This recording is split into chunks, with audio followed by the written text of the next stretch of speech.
Namaste, Javins. Today we will be discussing about reticuloendothelium system and myself, Javin, Dr. Barkha Khurana. This topic, reticuloendothelial system, is a part of human physiology. See, it is also known as monocyte macrophage system, mononuclear phagocytic system, lymphoreticular system. Now we can say it is a collection of all the cells that are united by common property of phagocytosis. And you all must be knowing what phagocytosis is. It is engulfing of the foreign particles by the specialized cells. So this RES is the generalized phagocytic system, which is located in all the tissues, especially in those tissues where large quantities of particles, toxins, and other unwanted substances need to be destroyed. Now, RES comprises of a system of cells which are having a very good properties of phagocytic cytosis. Now, this RES consists of monocytes, wandering tissues, macrophages, and fixed tissue macrophages.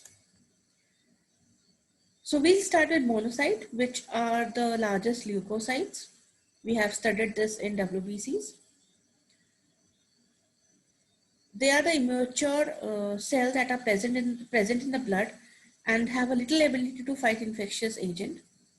And after 72 hours, they enter the tissues and they become tissue macrophages. In the tissues, they swell up and enlarge in size. Now we'll talk about the functions of monocytes. As I told you before, they enter the tissue and form the large cells, or they form the tissue macrophages. They are scavengers. They phagocyte several bacteria, almost up to 100. They engulf large particulate matters. They engulf dead tissue cells and senile cells. Senile cells which have grown old and they need to be killed. They are involved in phagocytosis as well as destruction of necrotic material. Necrotic means the dead material. They also cooperate with B and T lymphocytes in both humoral and cellular immunity.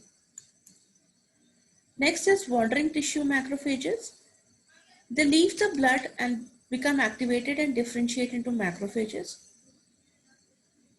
They leave the blood and therefore they are referred as wandering macrophages. And when they mature, they increase in size. The number and complexity of intracellular organelles increase, like Golgi, mitochondrial lysosomes. Next is fixed tissue macrophages. So according to the site where they are present, their names are changed. Like in liver, these fixed tissue macrophages are called as Kupffer cells. In lungs, they are alveolar macrophages.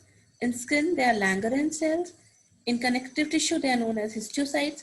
In CNS, they are known as microglia. We have discussed our microglia before. In bones, they are known as osteoclasts. In spleen, they are known as reticular or dendritic cells. Here you can see the diagrams. See, these are the microglia present in CNS, central nervous system. These are the osteoclasts which are present in the bone. And these are the Langerhans cells present in the skin. They are the macrophages, but according to the site, their names have been changed. But still they have the same function.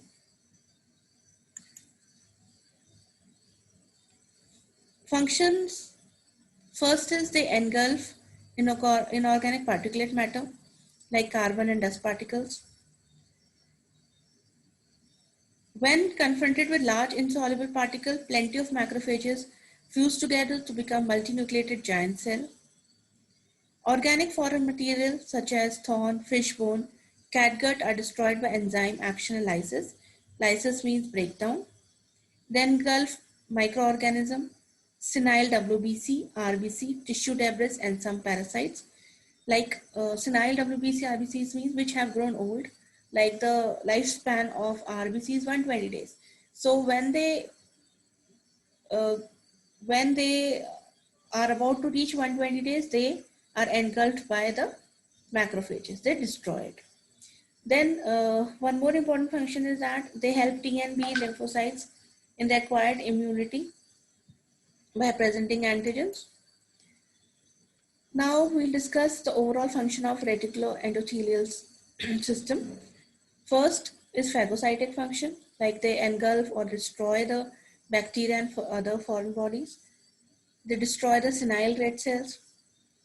They help in storage and metabolism of iron, and they help in formation of bile pigments. So this is all in reticuloendothelial system. I hope you understood this session well, and if you have any doubts, you can post a comment. This session is powered by Digital 2.0 version Jyoti Vidyapeeth Women University. Thank you.